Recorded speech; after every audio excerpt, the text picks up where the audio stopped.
Muslim. And so there is no compulsion in the religion, and I married her for who she was. And if she converted, that would have been fine, but I married her when she didn't convert, so I didn't, do it and then think that she had to do it, you know what I mean?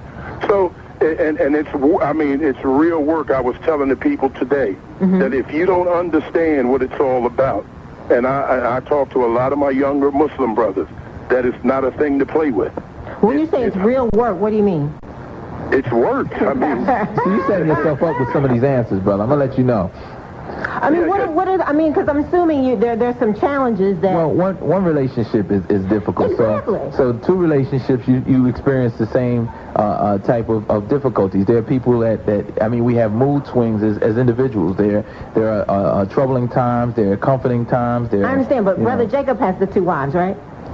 Absolutely. Okay. So kind of tell us some of the challenges that you're having. I'm telling you what the challenge. Jay, did I miss any of those challenges? Jay? No, you didn't. You're right on the money. But the thing is, you want to make it sound like it's an impossibility to have it and have it just. And I'm submitting to you that it is a very possible way to have it and have it just. And you experience the same difficulties you have in any relationship. And I'm also going to submit one other thing. We can talk about this until we blue in the face, but if we analyze it to what people were doing before they before they entered Islam, or if they never entered Islam, when they were in just college, and they were involved in relationships where they were sharing a man, and involved in that relationship for a period of time where they actually knew they were sharing a man, it wasn't an issue if in fact they were being treated justly. It became an issue when the girlfriend said, how could you do that? It became an issue when maybe some of their feelings got involved a little deeper than others. It became an issue when maybe their parents didn't approve of it. It became an issue because of other outside,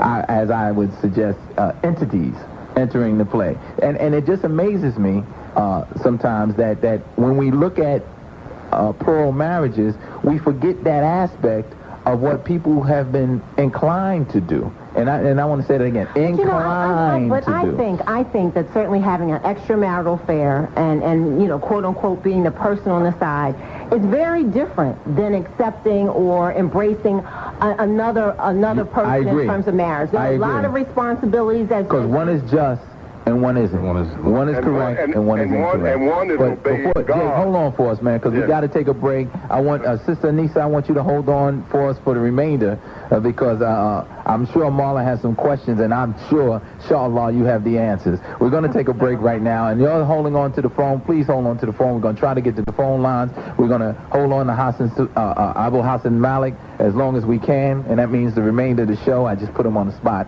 You're listening to 900 AM WURD, information station committed to solutions. This is The Pulse with Tariq and Marla. I should say Marla and Tariq when we get to this topic, and we'll be back after these messages. You're listening to some of the conversations that take place here after when we had commercial would be one thing, but you're back at 900 AM WURD, information station committed to solutions. And talking today about plural marriages. There you go, plural marriages, and we wanted some area of clarity. I'm going to ask Abul-Hasan Maalik to clarify a couple of things, because there were some issues that may have arisen based upon some of the statements that were made with respect to living quarters, et cetera, et cetera. And so we are an information station, and we are committed to solutions, so we want to put the proper information out. So brother, clarify a couple of those things for me, just a couple of those things. Well, the first thing I wanted to mention with regards to this issue is that we have to understand that Islam is based upon text. It's based upon statements from Allah, from the Quran, and the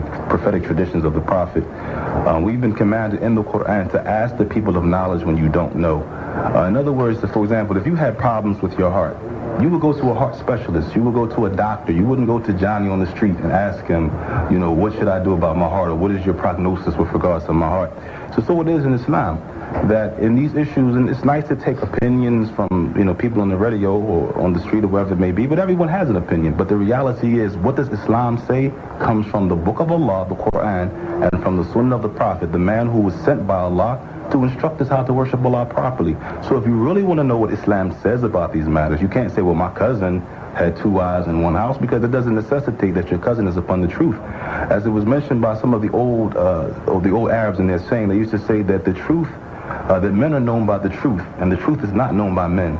So we don't judge the truth by what men do, but rather we judge men by what the truth says. So with regards to the living quarters and the likes of this, and Islam has stipulated, many of the scholars of the opinion that Islam has stipulated that the living conditions must be separate. The living conditions must be separate. But that does not necessitate that you should not be a family together.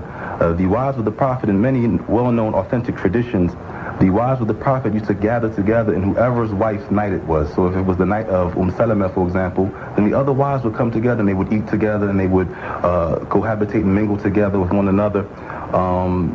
So this was a way of showing, because in Islam, visiting your brother or visiting your sister is one of the ways to increase love between believers. So the wives of the Prophet used to visit one another. That's what I said earlier. There was a jealousy, yes, a natural jealousy, but they didn't allow that emotion to overtake what the religion has stipulated in the Quran and in the prophetic traditions of our Prophet. So again, we have to look, and as I said, emotions are a deep thing. But there was a well-known tradition that one of the companions came and asked the Prophet for some advice, and the Prophet said, do not become angry. So the man continued to ask for some advice, and the Prophet continued to say, do not become angry. So the scholars, they say, well, what does it mean to not become angry? We're human beings. We're going to feel the emotion of anger, right? And they say that the meaning of this narration is, yes, you're going to become angry, but do not allow that emotion to cause you to do that which is displeasing to your Lord. There's another narration where one of the son of the Prophet Ibrahim had died, and one of his companions began to wail, and wailing after death is impermissible in our religion, to wail and to strike one's chest and the likes of these matters. So when the Prophet Muhammad saw that he was wailing in this fashion, he stopped him, and he said, indeed, this is not for me, nor is not the right of anyone to wail like this. He said, indeed, the heart feels sorrow and the eyes shed tears, but we do not do that which displeases our Lord. The scholars have extracted from this narration that, yes, you're going to be emotional, you're going to hurt, you're going to feel some jealousy, you're going to feel some pain, but you are not allowed to cause that pain and that emotion to cause you to do that which is displeasing to your Lord. You have to be one who strives to keep your emotions in check with that which has been legislated by our Creator. Well, we certainly appreciate that clarification. Let's go to Debbie from West Anissa, you still there? Yes, I'm still here. Okay, hold on. Don't go nowhere. Inshallah, stay with us. Good afternoon to all. Hi, Debbie. How are you today? Okay, good afternoon to all. Good afternoon, Debbie. And the gentleman there, Good afternoon. I don't know his name, I'm sorry. Malik. And the sister name is what? Anissa. Anissa. Good afternoon, Anissa. Good afternoon. Again, excellent show for Pulse. Thank you. We're trying to do something. Although Marla's hitting me with an umbrella. I haven't done anything, Debbie. I don't have a problem with it, Marla, because it's a belief, and, Sure. that's all it is for me. So, folks' belief, I don't get caught up in that. I wanted to ask the young lady, I was holding on before she called in, but she said something that clicked. The young lady in New York, when she said that the second wife had a child by a previous marriage, was this a Muslim previous marriage? Yes. Okay. This is a question in the Muslim relationship. This is a question because I observed something the other day, and I wasn't sure of what I observed. I was going down the street, and a Muslim sister dressed in garb and a baby was behind me, coming up the street. They were coming in my direction, and I was going in their direction. And I saw her stop. But I didn't see anything going on around her or me. And I said, I wonder why she stopped. And she just stopped.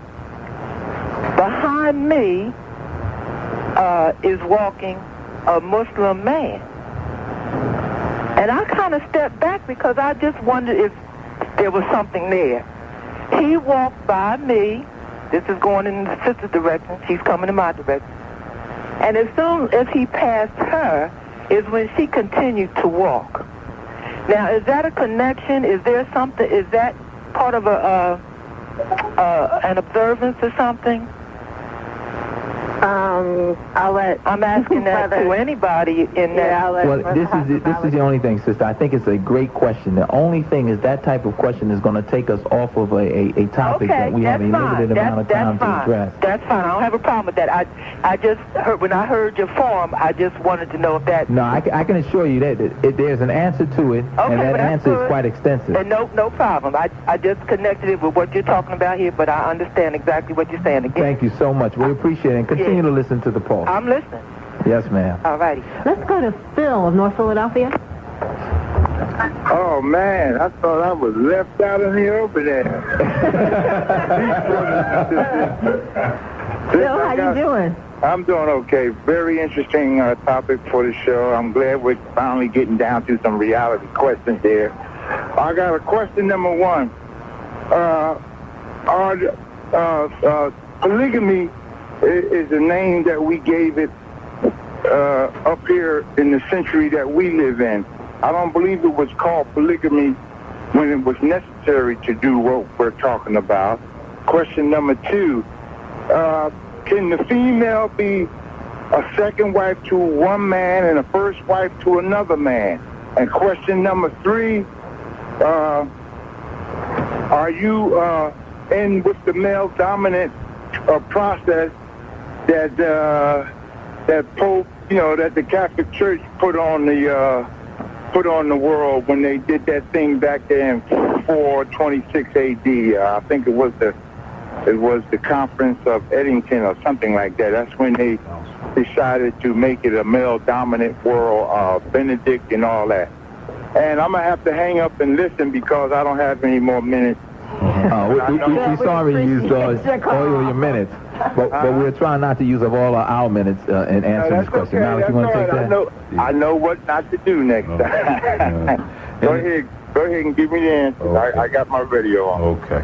Firstly, in addressing the first question with regards to the issue of the word polygamy, I already talked about it earlier. It's actually from the New Greek, meaning multiple marriages. It has different meanings according to what science is discussing. Sociobiology considers it anything that has multiple mating as opposed to multiple marriage. In sociobiology, they consider it to be polygamy. Again, polygamy is a broader term which means multiple spouses, and then what is more specific is polygyny, which is a man having multiple wives, and secondly, polyandry, which is women having multiple husbands. With regards to polyandry, just historically, just to give a historical breakdown, it was something that was very rare historically, and that's for a number of reasons. Firstly, one of the reasons why polygyny has been so well documented and so popular throughout history is because women, as we have mentioned, have always outnumbered men because of wars, because of disease and the likes of these matters, and women having a longer lifespan than men in particular. So there's always been a need for more men as opposed to women. So if women were to take on more than one husband, then that would aid the problem. That would assist or would add to the problem as opposed to helping the problem of society. Secondly, even in our creation, and this was a very interesting fact that I found, is something called sperm competition. That our Creator created men that they have in their sperm. When men ejaculate, there is only a certain number of sperm that is actually used to impregnate a woman, and the rest of the sperm are actually like soldiers that fight against another man's sperm entering into the egg of a woman. So even in our creation, in the way, then they call it evolution, but even in our creation, the Creator of the heavens and the earth placed inside of the man what is called a sperm competition, where men's sperm actually fights against another man's sperm, impregnating another woman. And thirdly, with regards to the issue of polyandry or women having multiple partners, this would also fall it would be a very difficult process with regards to who was the father of a child. If a woman had 4 husbands, she... Maury Povich would be real busy, huh? Yeah. And I know nowadays we have the technology to do the DNA testing, but it's very expensive. So that would, even from an economic standpoint, that would put us in some distress. And last but not least, with regards to that particular issue of polyandry, or why polyandry was not something that we found historically.